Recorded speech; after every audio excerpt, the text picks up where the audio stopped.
नमस्कार, स्वागत है आप सभी का राष्ट्र प्रथम में। मैं हूं आपके साथ मिलन। नजर करते हैं आज की स्पीड न्यूज पर।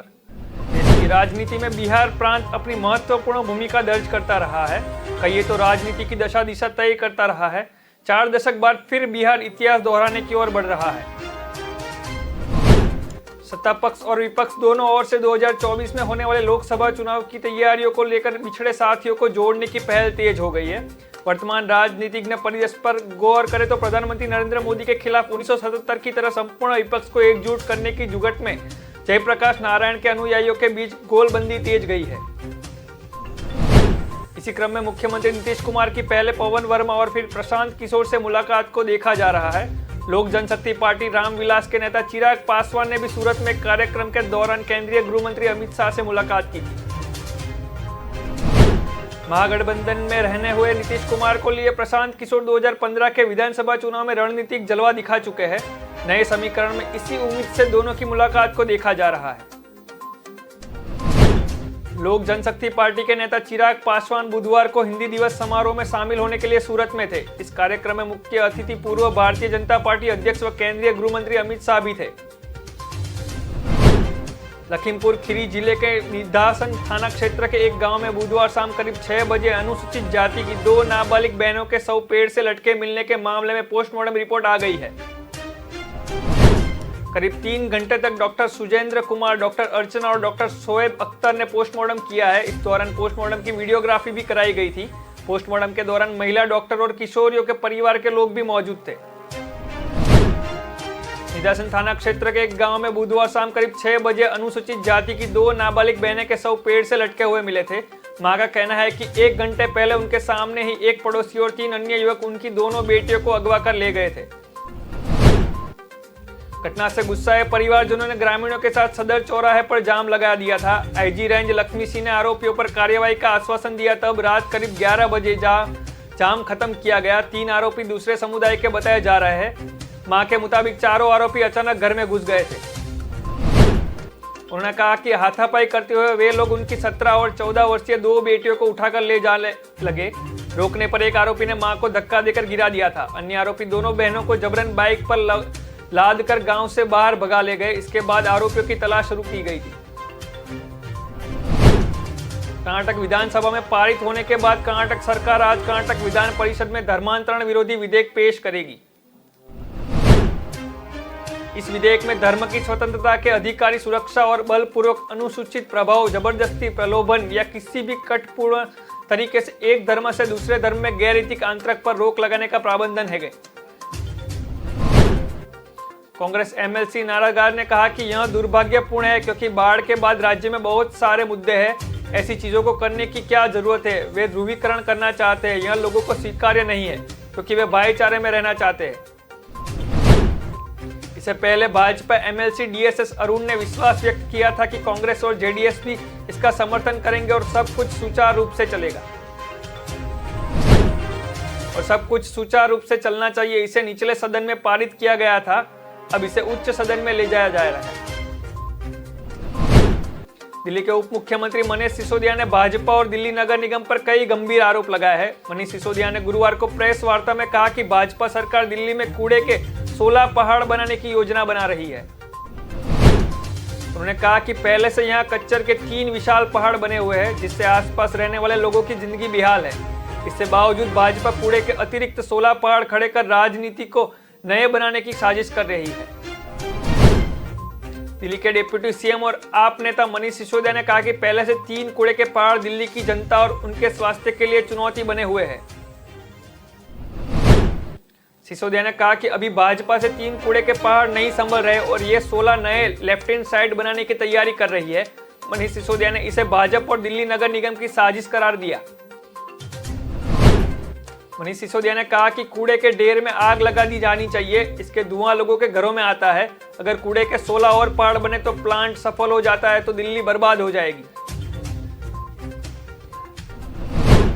गोवा में कांग्रेस के 8 विधायकों के भाजपा में शामिल होने को लेकर सत्ताधारी दल पर निशान साधते हुए पी चिदम्बरम ने बुधवार को कहा कि 2014 के बाद से भारतीय बाजार में एक थोक खरीदार है और एक दिन वह खरीदार लगभग सभी विधायकों को खरीद लेगा और देश के मतदाताओं को भी मजाक उड़ाएगा।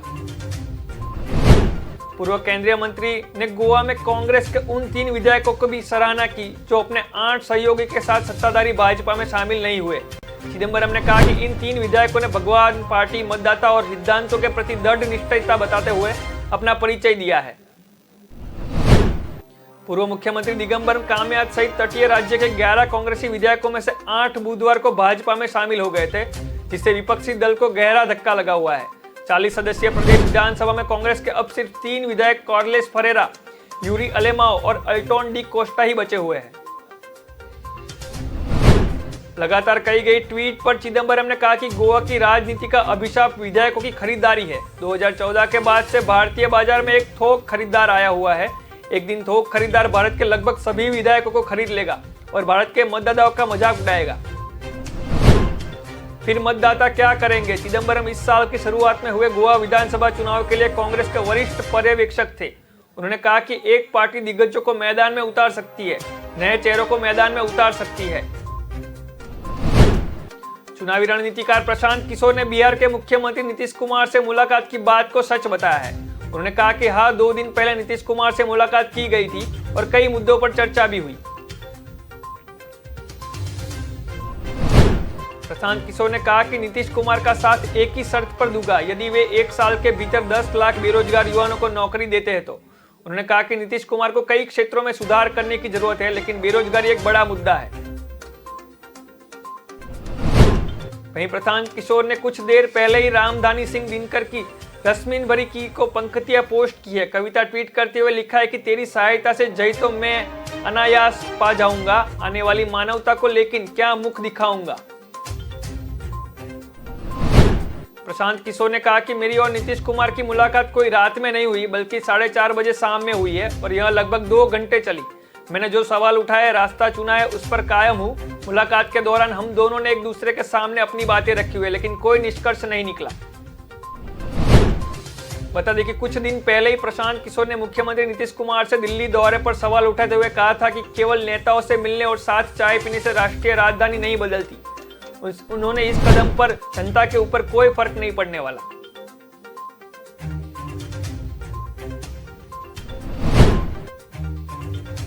सावंत से उलट भाजपा में एक वरिष्ठ नेता ने कहा कि अगले कुछ दिनों में मंत्रिमंडल में फेरबदल संभव है, क्योंकि पार्टी का कांग्रेस छोड़कर आने वाले विधायकों को स्थान देना होगा। सदस्य गोवा विधानसभा में अब भाजपा के 28 विधायक हो गए हैं। मंगलवार को कांग्रेस के 8 विधायक भाजपा में शामिल हो जाएंगे। यूपी भर में गैर मान्यता प्राप्त मदरसों का सर्वे जारी है। गुरुवार को सर्वे टीम लखनऊ के नदवा कॉलेज में पहुंची और जानकारी ली।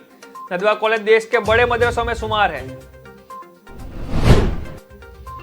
सर्वे कर रही टीमों को 15 अक्टूबर तक अपना सर्वे पूरा करना है। प्रदेश के सभी जिलाधिकारी 25 अक्टूबर तक सरकार को अपनी रिपोर्ट सौंपेंगे। दरअसल कई जगह पर इस सर्वे का विरोध भी किया जा रहा है। नदवा के वाइस प्रिंसिपल मौलाना अब्दुल अजीज भटकली, मौलाना कमाल अख्तर नकवी और मौलाना इस्लाम भोला एमडीएस सदर नवीन कुमार, जबकि जिला अल्पसंख्यक कल्याण अधिकारी सोना कुमार और एमबीएस के 11 बिंदुओं पर जानकारी ली। गैर मान्यता प्राप्त मदरसों के सर्वे को लेकर बन रही भ्रम की स्थिति पर मदरसा बोर्ड के चेयरमैन डॉक्टर इफ्तिखार अहमद जावेद ने सफाई दी है। उन्होंने कहा है कि गैर मान्यता प्राप्त मदरसों के सर्वे को किसी भी रूप में जांच ना समझा जाए। डॉक्टर जावेद ने कहा कि प्रदेश में अधिकार मदरसे चंदे व जकात के पैसे से चल रहे हैं। ये मदरसे गरीब, लाचार और यतीम बच्चों को शिक्षित कर रहे हैं। उन्होंने कहा कि मदरसों के बच्चों के बारे में प्रधानमंत्री नरेंद्र मोदी की मंशा साफ नहीं है। शिवसेना ने एक बार फिर महाराष्ट्र के सीएम एकनाथ शिंदे पर तंज कसा है। पार्टी ने मुखपत्र सामना में गुरुवार को लिखा है कि यह पक्का है कि शिंदे ने वेदांत फोक्सकॉन डील अपने सीएम पद के बदले में गुजरात को सौंप दी है। यहाँ पर आरोप नहीं लगा रहे, बल्कि यह विश्वास है हमें। शिवसेना ने सामना के संपादित पीए में लिखा है कि यह डील महाराष्ट्र से गुजरात को बहुत ही आसानी में हस्तांतरित कर दी। भाजपा ने एकनाथ शिंदे को कंपनी का फेवर करने को कहा था और यह काम हो गया है। यह आरोप नहीं बल्कि हमारा विश्वास है। शिवसेना ने कहा कि यह तो बस शुरुआत है। वेदांत फोक्सकॉन डील तो मालूम ही था। यह साफ है कि भाजपा ने शिंदे के साथ की गई हमसे तुम्हारी सीएम बनाया है। तुम्हारे विधायकों को करोड़ों रुपए दिए गए हैं। अब तुम महाराष्ट्र के खजाने की चाबी हमें सौंप दो। साथ ही में सामना में कहा गया है कि शिंदे को महाराष्ट्र का विकास रोकने के लिए सीएम बनाया गया था। शिंदे सूरत और गुवाहाटी में अपने विधायकों के बैठ को भरोसा दिला रहे थे कि डरने की कोई बात नहीं है।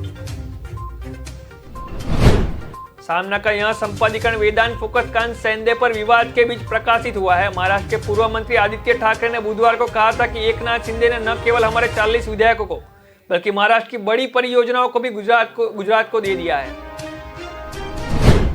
मध्य प्रदेश के पूर्व सीएम कमलनाथ 18 सितंबर से 4 दिवसीय छिंदवाड़ा जिले के दौरे पर रहेंगे। छिंदवाड़ा नगर निगम और जिला पंचायत में सरकार बनाने के बाद कांग्रेस इन 6 नियमों को सरकार बनाने के लिए जिम्मेदार कर रही है। जिले के 6 निकायों में चुनाव प्रचार की भागदौड़ पर अब कमलनाथ और सांसद नकुलनाथ संभालेंगे। कमलनाथ नकुलनाथ 6 निकायों में रोड शो और जनसभाएं करेंगे। कमलनाथ 18 सितंबर को दोपहर 12 बजे छिंदवाड़ा पहुंचेंगे, जहां से वे इरई प्रस्थान कर वहां आयोजित जनसभा को संबोधित करेंगे। तभी 19 सितंबर को सुबह 11 बजे शेरशाह में भाजपा सभा जनसभा को भी वहां संबोधेंगे। पूर्व मुख्यमंत्री सुबह 11 बजे दमुआ में जनसभा को संबोधित कर दोपहर 12 और 15 बजकर जमाई पहुंचेंगे, यहां सभा को संबोधित करेंगे। वहीं सांसद नकुलनाथ 17 सितंबर को सड़क मार्ग द्वारा नागपुर से शाम 6:30 बजे जाम सांवली हनुमान मंदिर पहुंचकर पूजा अर्चना करेंगे। 19 सितंबर को सांसद दोपहर 12:30 बजे अरई में रोड शो के बाद दोपहर 3 बजे विधायक निवास पर आयोजित बैठक में उपस्थित रहेंगे और सांसद 20 को सौरच में दोपहर 1:45 पर सभा को संबोधित करेंगे। बिहार के बेगूसराय में हुई गोलीबारी के बीच मुख्यमंत्री नीतीश कुमार आज एक बार फिर से मीडिया के बीच आए हैं। इस बार उन्होंने आपराधिक घटनाओं के अलावा और भी कई मुद्दों पर चर्चा की। उन्होंने कहा कि मैं विशेष राज्य के दर्जे की मांग हमेशा से कर रहा हूं, पूरी सरकार की तरफ से करते रहेंगे। मैंने हर बैठक में बोला है कि अगर हमें सरकार बनाने का मौका मिलेगा तो निश्चित रूप से बिहार के अलावा और भी पिछले राज्यों को विशेष राज्य का दर्जा मिलेगा। सीएम नीतीश कुमार ने कहा कि सुशील मोदी जी को जगह मिल जाए तो हमें खुशी होगी। अगर वे रोज नहीं बोलेंगे तो ये भी मोदी है, लेकिन कई जगह नहीं मिली।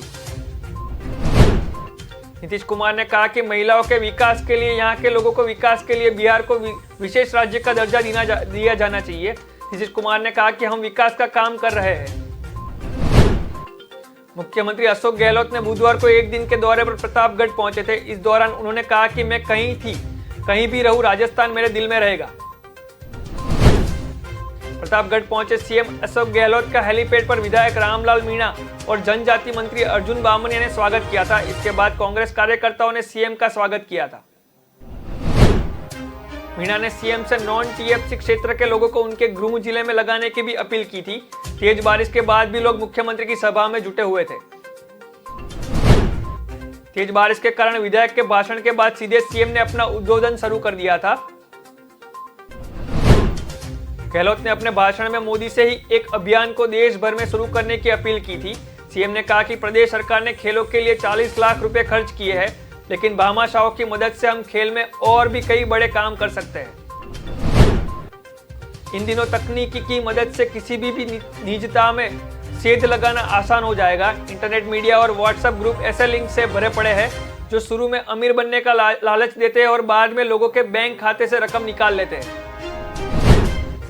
अनपढ़ ही नहीं बल्कि पढ़े लिखे भी अक्सर इसके बीच फंस जाते हैं और आसानी से साइबर ठगी का शिकार हो जाते हैं। ऐसी घटनाओं के पीछे मोबाइल ऐप बनाने पर गिरानी तंत्र द्वारा निरंकुश रवैया जग जाहिर है। हमारे देश में डिजिटल साक्षरता की कमी की वजह से इस तरह की धोखाधड़ी का कारण बनता है।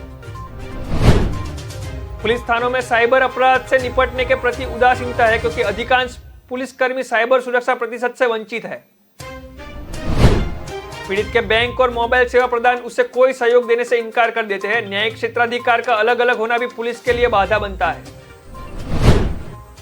भारतीय वायुसेना के सूर्य किरण विमानों की एरोनॉटिक्स टीम ओडिशा की राजधानी भुवनेश्वरम में हैरत अंग्रेज करतब दिखाई गई। यह एयर शो कुआस नदी तट पर बातीजाद मैदान पर हुआ था। पुलिस ने एयर शो के लिए जबरदस्त तैयारियां की है। शो के लिए सूर्य किरण की एरोबेटिक टीम भुवनेश्वरम पहुंच गई है। इसी तरह का एयर शो पुरी स्थित राजभवन पर भी 18 सितंबर को किया जाएगा। विश्व में भारत की बढ़ती प्रतिष्ठा के साथ भारतीय सेना दिन ब दिन खुद को अपग्रेड करने में लगी हुई है।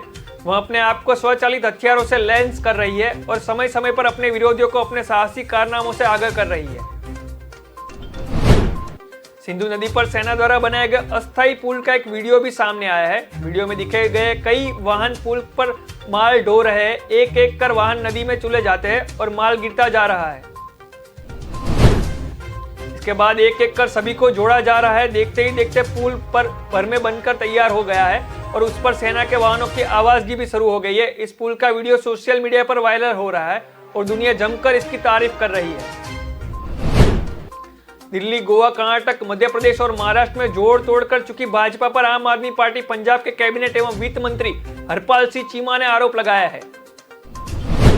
चीमा के मुताबिक एक सप्ताह के अंदर आपके 10 विधायकों को 25-25 करोड़ रुपए के ऑफर दिए गए हैं। चीमा ने अपने इस दावे के पीछे उनके पास मौजूद रिकॉर्डिंग का हवाला दिया है, लेकिन रिकॉर्डिंग में कॉलर की पहचान के सवाल पर उन्होंने एक जांच पर विषय बताया नहीं। पंजाब में भारतीय जनता पार्टी का जनाधार बहुमत के आंकड़े से कोसों दूर है। जहां आप पंजाब में पूर्ण बहुमति के साथ सत्ता पर है, वहीं भाजपा के हिस्से में केवल 2 सीटें हैं। महाराष्ट्र में भाजपा के पास सत्ता परिवर्तन के लिए एकनाथ शिंदे जैसा चेहरा था, जिस कारण शिवसेना की सरकार गिरी। लेकिन पंजाब में भाजपा के पास फिलहाल ऐसा कोई चेहरा नहीं है जिसके साथ आने से बहुमति के आंकड़ों को छुआ जा सके। प्रधानमंत्री नरेंद्र मोदी पर चुटकी लेते हुए ऑल इंडिया मजिस्ट्रेट एत्तिजाज उल मुस्लिम के प्रमुख असरुद्दीन ओवैसी ने बुधवार को कहा कि गंभीर मुद्दे से बचने के मामले में वह चीते से भी तेज है। राजस्थान के 2 दिवसीय दौरे पर आए ओवैसी ने ज्ञानवापी मामले में अदालती फैसले को प्रजास्थल अधिनियम 1991 के तहत खिलाफ करार देते हुए कहा कि यह भविष्य में बहुत से ऐसे मसलों में खोज किया जाएगा। ओवैसी ने मोदी को लेकर चीते वाली टिप्पणी हल्के फुल्के अंदाज में तब की जब उसने नामीबिया से लाए गए 8 चीतों को प्रधानमंत्री ने अपने जन्मदिन 27 सितंबर पर पूना राष्ट्रीय उद्यान में छुड़ाने की बात की थी। उन्होंने कहा कि मोदी जी से पूछेंगे कि चीन हमारी जमीन पर कब्जा कर गया तो मोदी जी चीते से ज्यादा तेज चलने जाएंगे, लेकिन चीन नहीं पहुंच पाएंगे। उनकी तेजी इन मामलों में बढ़ी है। उन्होंने कहा कि हम उनसे कह रहे हैं कि थोड़ा रुकिए, आराम से चलिए और देश को बताइए कि आप कर क्या रहे हैं, और पीछे हट रहे हैं तो बताइए कि हम पीछे हट रहे हैं। जम्मू कश्मीर की राजधानी में नई पारी की शुरुआत करने वाले कांग्रेस के पूर्व नेता गुलाम नबी आजाद को एक आतंकवादी संगठन ने धमकी दी है। आतंकी संगठन द रेसिस्टेंट फ्रंट ने एक पोस्टर जारी कर कहा है कि गुलाम नबी आजाद की जम्मू कश्मीर की राजनीति में एंट्री ऐसे ही नहीं की गई। आतंकी संगठन ने यह भी कहा है कि पार्टी छोड़ने से पहले आजाद ने गृह मंत्री अमित शाह के साथ बंद कमरे में बैठक भी की थी। पोस्टर में यह भी कहा गया है कि भारतीय जनता पार्टी विस्थापित कश्मीर पंडितों को अपने राजनीतिक एजेंडे के लिए इस्तेमाल कर रही है। देश में बड़ी महंगाई को लेकर कांग्रेस ने केंद्र पर हमला बोला है। कांग्रेस ने कहा है कि 17 महीनों से थोक मूल्य आधारित महंगाई 2 अंकों की हो गई है। इसे ही तोड़ने के लिए कांग्रेस ने भारत जोड़ो यात्रा की शुरुआत की है। कांग्रेस के जनरल सेक्रेटरी जयराम रमेश ने ट्वीट करते हुए यह कहा था। इनकी इसी चुप्पी को तोड़वाने के लिए भारत जोड़ो यात्रा शुरू की गई है। इस ट्वीट के साथ उन्होंने कहा था कि मीडिया रिपोर्ट साझा किया गया है।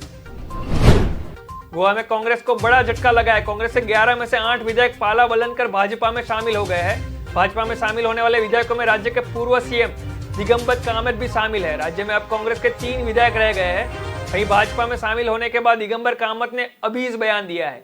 कामत से जब पत्रकारों ने पार्टी बदलने को लेकर सवाल किया तो उन्होंने कहा कि इसके लिए भगवान से अनुमति ली थी। कामत ने कहा है कि सब ईश्वर की मर्जी से हो रहा है।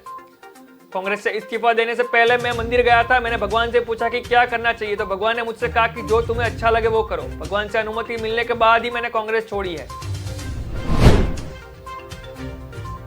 उन्होंने साथ में भगवान से मंजूरी लेके हुए भगवान ने उनसे कहा था कि तुमको जो ठीक लगे वो तुम कर सकते हो। तभी भगवान की मंजूरी के बाद ही उन्होंने कांग्रेस छोड़ने का फैसला लिया था। गोल्ड क्लब में ही गोवा में हुए विधानसभा चुनाव से पहले कांग्रेस विधायकों को पार्टी के प्रति वफादार रहने की कसम खिलाई गई थी। बंगाल की खाड़ी से उठे चक्रवात और अरब खाड़ी की तरफ से चल रही सर्द हवाओं की वजह से मानसून एक्टिव हुआ है। तभी मानसून विभाग के मुताबिक गुरुवार से 3 दिन तक यूपी, उत्तराखंड, राजस्थान व हिमाचल में भारी बारिश हो सकती है। आईएमडी के मुताबिक 15 सितंबर को उत्तर प्रदेश, उत्तराखंड, बिहार, मध्य प्रदेश, झारखंड, छत्तीसगढ़, राजस्थान, गुजरात, महाराष्ट्र व गोवा में गर्म चरक के साथ तेज बारिश हो सकती है। दिल्ली व आसपास के क्षेत्रों की बात करें तो यहां सुबह से बादल छाए हुए हैं। कई स्थानों पर तेज हवा के साथ बारिश हो रही है।